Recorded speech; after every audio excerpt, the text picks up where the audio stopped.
Над 200 сираци живеят в домовете за временно настаняване само в София. Преди да попаднат в тях, много от младежите са били на улицата без храна и покрив над главите. Как се оцелява в студа без пари и топли дрехи, разказва Леша Шаламанов. Димчо е на 22 години. Той е петото дете в семейството и майка му го изоставила веднага след раждането. Решила да си го прибере, когато станал на 3. 7 години по-късно Димчо бяга от дома си, защото майка му го малтретира.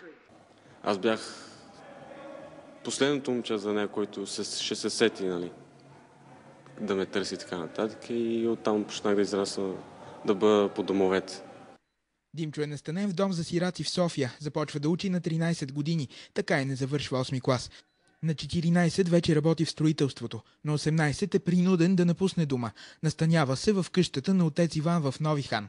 Там среща любовта на живота си и се изнасят на квартира. Ражда им се и дете. Щастието обаче не трае дълго. Димчо остава без работа, съпругата му се връща при отец Иван, а той остава на улицата. Имаше някои приятели, дето ми помагаха от време на време. Давахме така по някой лев. Работих понякога частно. Викаха ме. Отивах при приятеля да се къпя, защото те наистина квартира само там и аз отивам понякога да се къпя. Безизходицата принуждава Димчо да се върне при майка си за няколко месеца. От 1 година живее в дома за временно настаняване в захарна фабрика. От 8 месеца е безработен. Разчита на помощ от приятели, за да се храни. Мечтая това дете да израсне с мен, защото аз имам дете. Казва се Милена, на 2 годинки. Станам баща на 20 години, сега съм на 22. И за това дете бих направил много неща, защото не искам да израсте като мене по домовете, по улиците, знам какво е.